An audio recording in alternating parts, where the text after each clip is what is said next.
Welcome to our lecture of economics,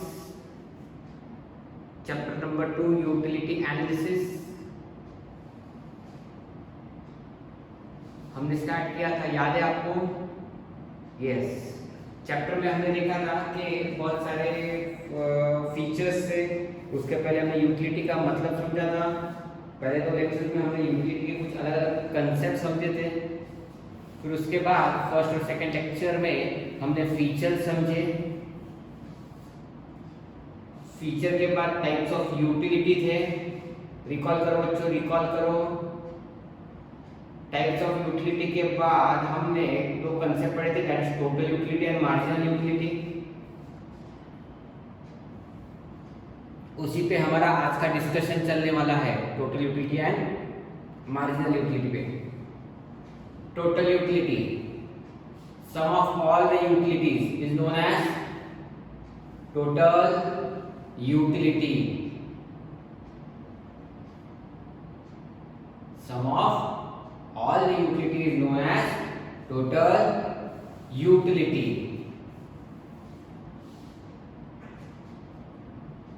Marginal utility, the utility which has been derived from additional units consumed is known as marginal utility. याद करो, मैं revise करवा रहा हूं सिर्फ। Total utility का formula TU is equals to, या n लिख देंगे उसके नीचे, 1 plus T utility 1 plus utility 2 plus utility 3। कहां तक? n तक। n मतलब क्या? जिस स्टेज पर के या जिस स्टेज तक का या जिस यूनिट तक का आपको यूटिलिटी कैलकुलेट करना करने बोला है वहां तक का सम, यानी कि उसकी टोटल। MU का फॉर्मूला क्या था? MU is equals to TUN। n मतलब क्या है? Current. Total utility of the current situation minus total utility of the previous situation। एक रिक्वेस्ट है सभी बच्चों से कि जो आज अगर फर्स्ट टाइम ये लेक्चर देख रहे हैं तो एक काइंड रिक्वेस्ट है कि आप प्रीवियस लेक्चर्स को भी स्टडी करो। ओके, मोस्ट नेसेसरी है इस कंसेप्ट के लिए। जो इसके पहले वाले दो लेक्चर्स थे उनको समझना जरूरी है, देन एंड ओनली देन आपको ये लेक्चर समझ में आएगा। बोर्ड पे आपके सामने एक सिचुएशन दिया हुआ है, सबको दिख रहा है वो? यस। क्या आप इस शेड्यूल का, शेड्यूल मतलब कौन सा? लेफ्ट हैंड साइड वाला, जहां पर units, utility, total utility and marginal utility, तो आपको यहां पर TU और MU फाइंड करना है। फिलहाल के लिए आप रफ वर्क में इसे बना सकते हो, बट आपके नोटबुक में मुझे थर्ड थिंग बराबर है, पहला क्या था? TU, दूसरा MU, और अभी तीसरा क्या है? रिलेशनशिप बना रहे अपन किसका? Total utility and marginal utility का। तो बेटा ये टेबल भर सकते हो क्या? कोशिश करो। सब लोग ट्राई करो जल्दी जल्दी।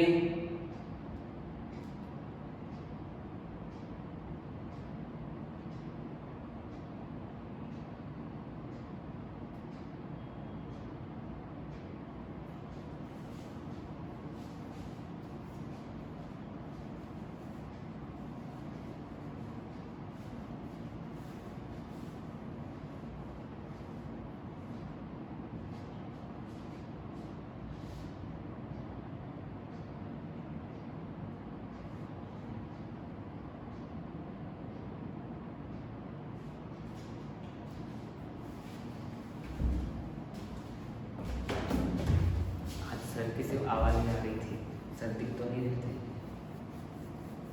आपको लगा ऐसे ही रहेगा लेक्चर? ऐसे थोड़ी जाने दूंगा मैं आपका लेक्चर। ओके, ट्राई किया होगा बहुत सारे बच्चों ने, बहुत सारे। मुझे तो डाउट हो रहा है किसी ने ट्राई नहीं किया होगा, तो बैठे रहेंगे या फॉरवर्ड करेंगे, कब सर करते हैं। ओके, टोटल यूटिलिटी बराबर है सम ऑफ ऑल द यूटिलिटी। तो बेटा पहले सिचुएशन की टोटल यूटिलिटी कितनी रे 10, दूसरे की 10 + 8 इज 18, तीसरे की 10 + 8 + 6 इज कितने रे 24, चौथा फोर्थ सिचुएशन का 10 + 8 + 6 + 4 दैट इज 28। फिफ्थ को क्या आएगा सर डायरेक्टली करो ना 28 + 2 इज 30। ओके कोई प्रॉब्लम नहीं है। 30 + 0 इज अगेन 30, 30 प्लस -2। बच्चों इधर देखो लिख रहा हूं मैं यहां पर 30 + -2 कितना आता है 28। So these are your total utility. ये क्या है बच्चों आपकी टोटल यूटिलिटी। मार्जिनल यूटिलिटी क्या है एमयू कैसे आएगी एमयू क्या है करंट माइनस प्रीवियस। तो बच्चों प्रीवियस कितना था 0, कितना है फिर अपना 10, करंट कितना है 18 - 10 कितना आएगा 8। अगला कौन सा है 24 - 18 कितना आएगा 6। अगला कितना है 28 - 24 कितना आएगा 4। 30 माइनस कितना है बोलो 28 कितना आएगा 2। इधर थोड़ा सा लॉजिक है 30 - 30 इज 0। फिर क्या आएगा बोलो 28 - 30 इज -2। समझ में आया सर ओ सर देखो ना बोर्ड पे सर आप क्या है यूटिलिटी और मार्जिनल यूटिलिटी क्या है सेम। क्योंकि ये सारी यूटिलिटीज क्या है utility generated from additional consumption, utility generated from additional consumption, utility generated from additional consumption, utility generated from additional consumption. बेटा ये इसका डेफिनेशन ही है। तो इसीलिए आपकी utility and MU will be same. बात समझ में आई सबको क्लियर है किसी को कोई डाउट है बिल्कुल नहीं ओके। टीयू को अच्छा मैंने तो इसको नाम ही देना भूल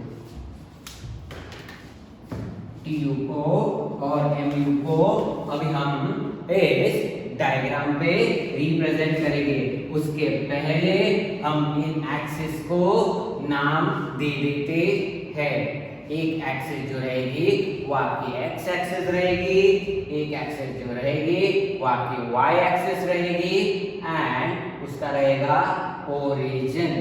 आई बात समझ में सबको क्लियर है? किसी को कोई डाउट है? आप करना चाहते हो या डायरेक्टली मैं ही करूं? टाइम चाहिए आपको? तो इस सिचुएशन में जो भी स्टूडेंट ट्राई कर रहे हैं वो इस वीडियो को पॉज कर ले और बाकी हम आगे कंटिन्यू करते हैं।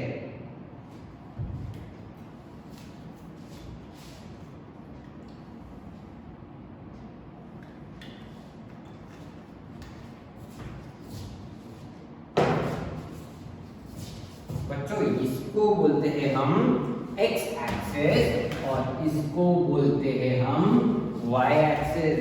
ये तो आपने पढ़ा ही होगा। इधर है नंबर ऑफ यूनिट्स, इधर अपन ने क्या मार्क किया है यूनिट्स मार्क किया है। एंड यहाँ पे हम किसे मार्क करने वाले हैं बच्चों total utility and marginal utility दोनों को एक इस पे प्लॉट करने वाले। थोड़ा सा ध्यान रखना इसमें। अब एक जो रहेगा वो रहेगा एमयू का कर्व, दूसरा रहेगा टीयू का कर्व। बरोबर है। सिचुएशन नंबर 1, सिचुएशन नंबर 1 फिलहाल एक कर्व बनाओ क्या या साइमल्टेनियसली दोनों बनाओ? तो मेरे हिसाब से इसके पहले लेक्चर में हमने दोनों कर्व अलग अलग समझे थे।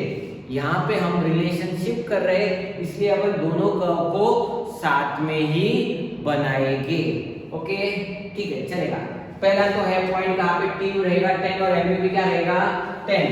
When you consume your first unit, your total utility and your marginal utility, TU and MU both will remain same। Okay, ये है आपका फर्स्ट यूनिट का पॉइंट। समझा क्या रे? समझा? अब यहां से स्टार्ट होगा आपका कर्व। कौन सा कर्व? टोटल यूटिलिटी वाला भी एंड मार्जिनल यूटिलिटी वाला। तो मैं टोटल यूटिलिटी वाले को ब्लैक पेन से मार्क करूंगा एंड मार्जिनल यूटिलिटी वाले को रेड पेन से।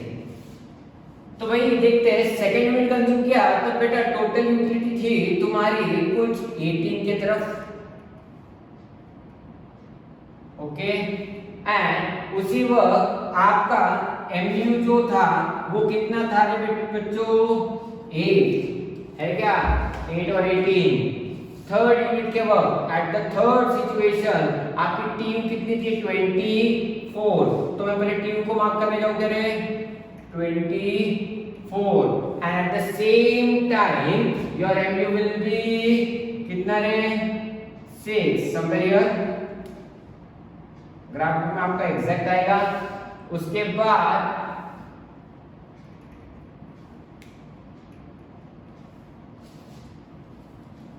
फोर्थ यूनिट के वक्त आपका TU रहेगा 28 एंड MU रहेगा 4। तो मैं TU को फोर्थ यूनिट के वक्त 28 पे मार्क करता हूँ एंड इसको मार्क करता हूँ मैं किधर? 4 पे। आई बात समझ में? फिफ्थ यूनिट बच्चों, फिफ्थ यूनिट के वक्त आपका TU रहेगा 30। याद है ना? पॉइंट लगा दे आपको। फिफ्थ यूनिट के वक्त 30 एंड फिफ्थ यूनिट के वक्त MU कितना रहेगा रे? somewhere here that is 2। Sixth unit के वक्त आपका TU कितना रे? 30। 30 तो पिछले वाले का था, फिफ्थ का भी 30 और सिक्स्थ का भी 30। चलो ठीक है, इसको भी 30 पे प्लॉट कर देते अपन। 6 का हो गया 30 पे एंड दिस इज इम्पोर्टेंट, आपके एक्सिस पर ही प्लॉट होगा बिकॉज MU इज 0 मतलब ये एक्सिस ही होता है। 6th यूनिट के वक्त MU कितना रहेगा? 0। ओके, समझा सबको? किसी को डाउट है? नहीं? ओके। एंड 7th यूनिट के बच्चा बता रहे मुझे कितना है? नहीं दिख रहा है मुझे, यहाँ से बोलो जल्दी। दिख नहीं रहा है मेरे को, बोलो जल्दी। आवाज नहीं आ रही है आपकी, जल्दी बोलोगे क्या? Yes, 28 is your TU, that is TU declines and your MU is negative. Sir इधर प्लॉट किया तुमने, बच्चा मैं इधर -4 लिख देता हूं। तुमको पता है ये वाला पॉजिटिव बरोबर है ना? है ना? नेगेटिव पॉजिटिव बरोबर है क्या रे? Positive negative and negative. ये तो भाई मैं नहीं पढ़ाने वाला हूं तुमको, ये तुमको बचपन में किया हुआ है अपन ने। यस, तो उसी का -4 इधर आया और मैंने एक पॉइंट इधर प्लॉट किया। तो all this point should be connected together। आई क्या बात समझ में?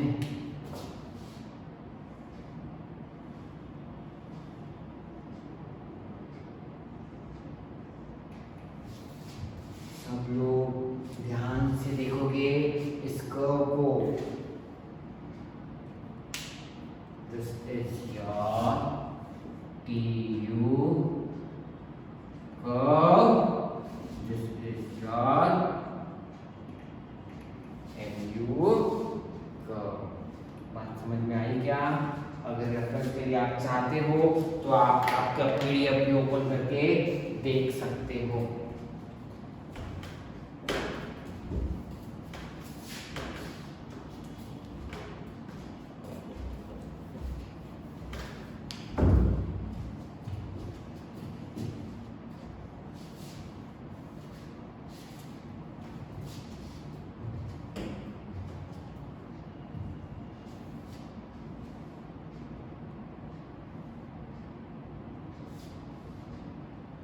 क्लियर है? किसी को कोई डाउट? स्लो जाने का रीजन इस लेक्चर का एक ही है कि भाई ये एक रिलेशनशिप है और रिलेशनशिप को समझना बहुत ज़्यादा ज़रूरी है।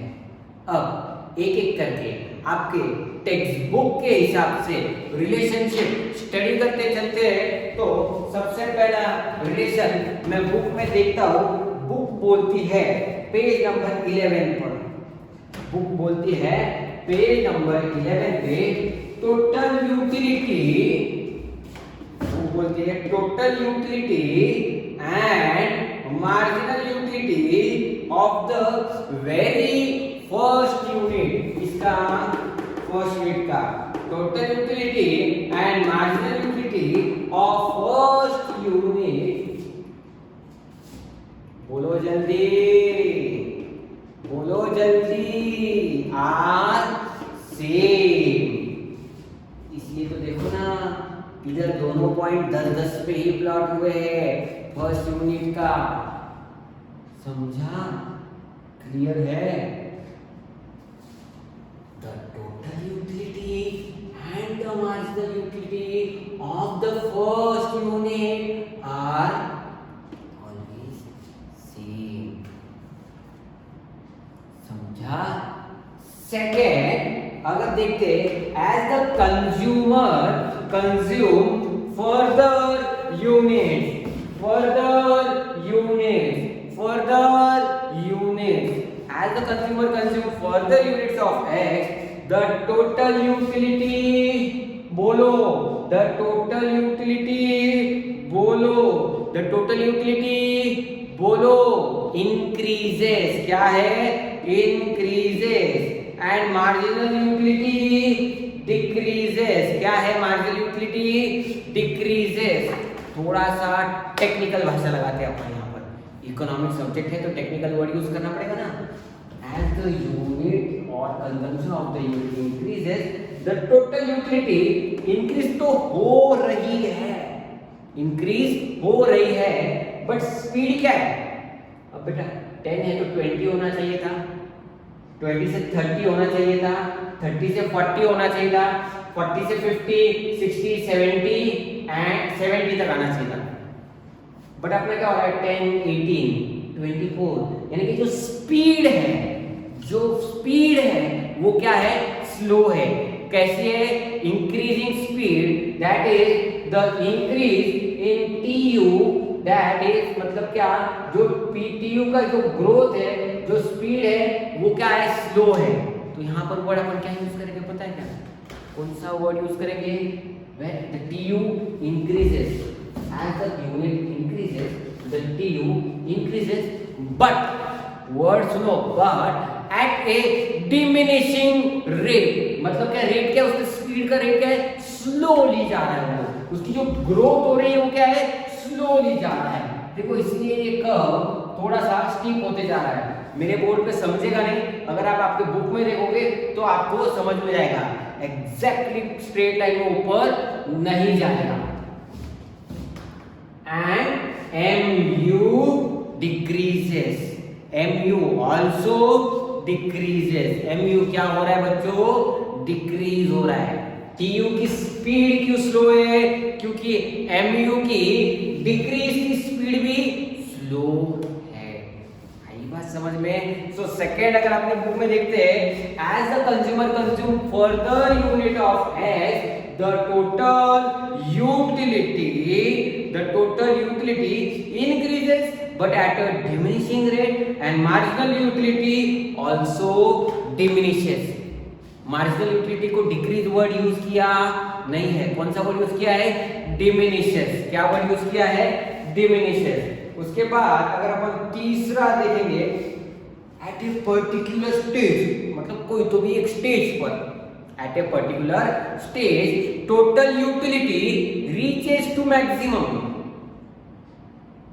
Total utility reaches to maximum, maximum मतलब इसके ऊपर जाने का नहीं है, एंड रिमेन्स कांस्टेंट मतलब इधर से हिलने वाले नहीं है, where marginal utility at that point become शून्य, जीरो, उस वक्त पे मार्जिनल यूटिलिटी क्या हो जाती है, जीरो।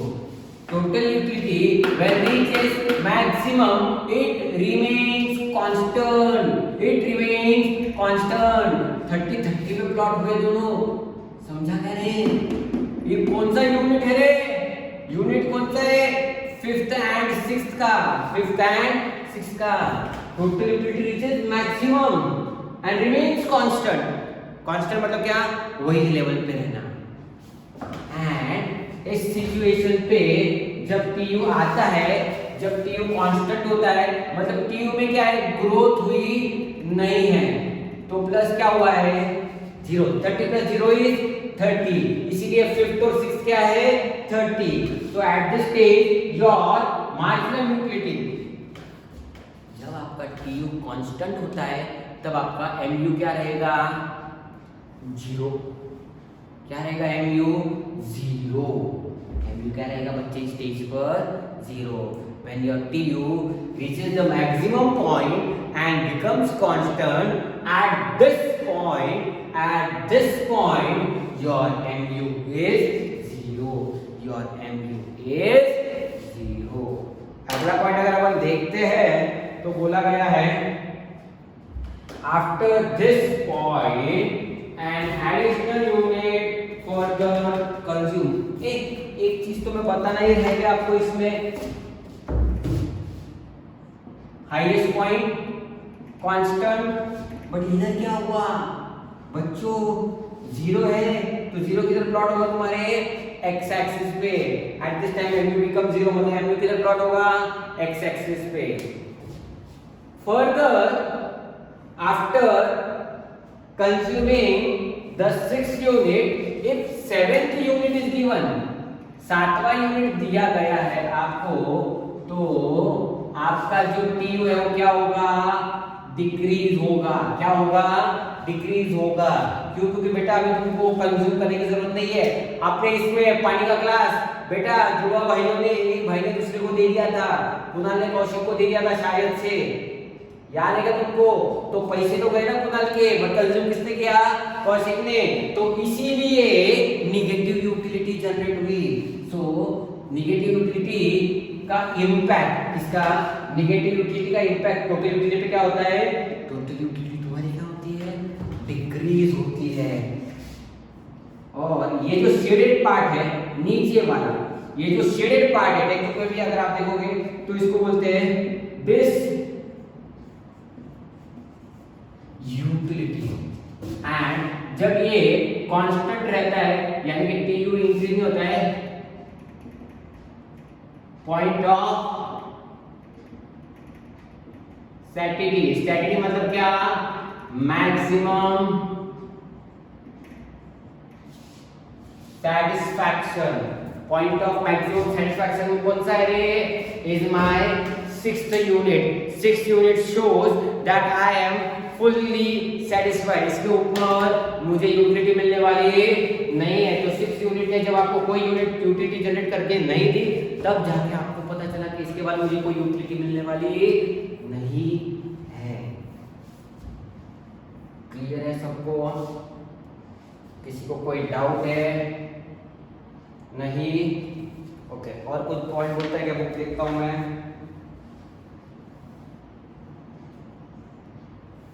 बस अगले पॉइंट में वही बताया कि पॉइंट ऑफ स्टैबिलिटी मतलब क्या, मैक्सिमम सेटिस्फैक्शन वाला, एंड दिस यूटिलिटी मतलब क्या, मैक्सिमम सेटिस्फैक्शन के बाद भी अगर तुमको यूनिट कंज्यूम करने के लिए दिए, 7वां यूनिट अपने केस में मैक्सिमम सेटिस्फैक्शन कैसे पता चला, क्योंकि यूटिलिटी क्या हुई, 0 हुई। उसके बाद भी अगर आपको कोई यूनिट कंज्यूम करने के लिए दिया जा रहा है तो उस स्टेज पर आपको बोला गया है कि आपकी यूटिलिटी नेगेटिव में जाएगी। इस क्वाड्रेंट में आई है माइनस प्लस वाले, इसके लिए माइनस किया है, दिस यूटिलिटी, क्या है इसको बोलेंगे अपन, दिस यूटिलिटी। समझ में आया क्या सबको? किसी को कोई डाउट है? बोर्ड आपको प्रॉपर तरीके से दिख रहा है आई होप। थोड़ा सा टेक्निकल लाइट एरर को अगर अपन नजरअंदाज करते हैं तो अपने को फिलहाल फोकस सिर्फ पढ़ाई पे ही करना है। सब लोग 2 मिनट इस पे ध्यान देकर कंसेप्ट क्लियर कर लो। एंड अभी वीडियो को पॉज करके आपको टेक्स्ट बुक पर जाना है एंड टेक्स्ट बुक पे you need to read page number 11, relationship between total utility and marginal utility।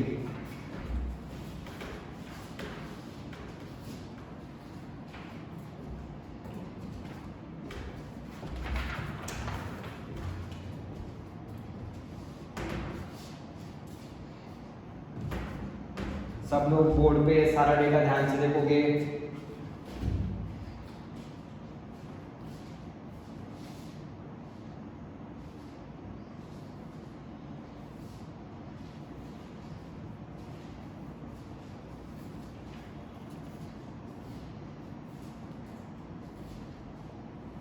उसके बाद टेक्स्ट बुक में है आपके पास पेज नंबर 12 पे होमवर्क के बच्चों लिखो। पेज नंबर 12 पर आपके पास दिया गया है एक डिस्टिंग्विश बिटवीन, बट उसमें फिल इन द ब्लैंक्स है, बरोबर है। ये ब्लैंक्स फिल करने हैं जो अभी अभी हमने रिलेशनशिप में समझे हैं। ये रिलेशनशिप में सारे ब्लैंक्स कवर हुए हैं, तो ये ब्लैंक्स आपको फिल इन द ब्लैंक पूरे फिल करके अपने नोटबुक में आपको अप टू डेट कंप्लीट करके रखने हैं। आई बात समझ में? तो ये सारी सिचुएशन आपके समझ में आ चुकी है। अब मैं आपको एक क्वेश्चन देता हूँ जो आपको घर पे सॉल्व करना पड़ेगा अपने बुक में। मैं एक सिचुएशन देता हूँ जिसमें आपको total utility of different unit और at a different stage of consumption आपको दिए रहेंगे और आपको उस पर से TU और MU कैलकुलेट करना है एंड उसका डायग्रामेटिक रिप्रेजेंटेशन भी बनाना है।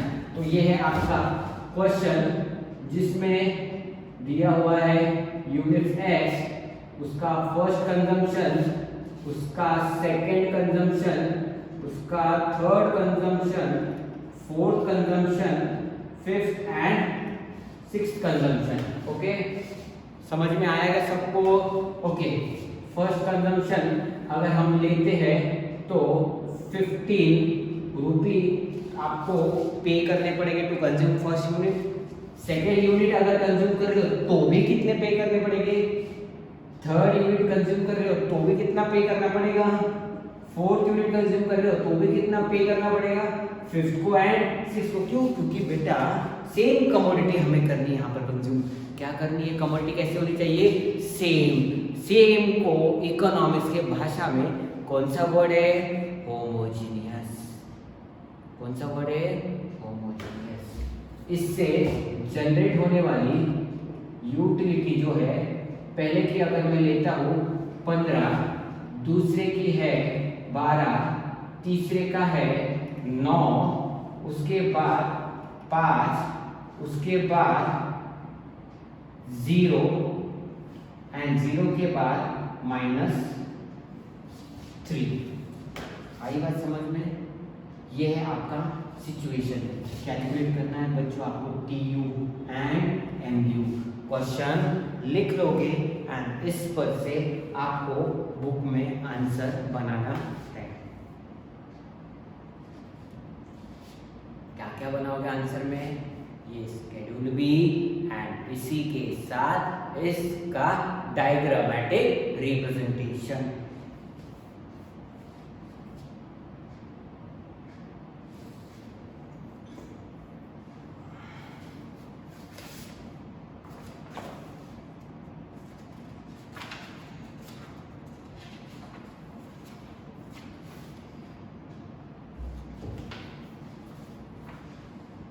आया समझ में? एक और क्वेश्चन देता हूं मैं सेम सिचुएशन का। सिर्फ हम यहाँ पर ये रूपी एंड यूटिलिटी चेंज करेंगे। यहाँ पर फर्स्ट यूनिट के वक्त आपको है 10, सेकेंड के वक्त भी आपको 10 ही पे करना पड़ेगा। जनरेट होने वाली इससे यूटिलिटी, जो इससे यूटिलिटी जनरेट होने वाली है वो कितनी है बेटा 10, उसके बाद 7, उसके बाद 5, उसके बाद 2, उसके बाद 0, उसके बाद -2। आई बात समझ में? ये है आपका second question. Same thing you need to find that is total utility and marginal utility along with the diagrammatic representation। अब इसके मैंने ये दो कैलकुलेशन वाला पार्ट आपको क्यों दिया सर, इकोनॉमिक्स में क्यों कैलकुलेट करवा रहे हो? बेटा कैलकुलेट करवाने का रीजन ये है कि जो कंसेप्ट है ये आपकी क्लियर हुई है या नहीं, इस कैलकुलेशन के बाद आपको समझ में आएगा। ओके, इसके बाद जो हम अगला टॉपिक हमारे नेक्स्ट लेक्चर में शुरू करने वाले उसका नाम है लॉ ऑफ डीएमयू। छोटे से इसमें बता देता हूँ लॉ ऑफ डीएमयू क्या है। लॉ ऑफ डीएमयू एक ह्यूमन का बिहेवियर कैलकुलेट करते हैं। बिहेवियर मतलब क्या?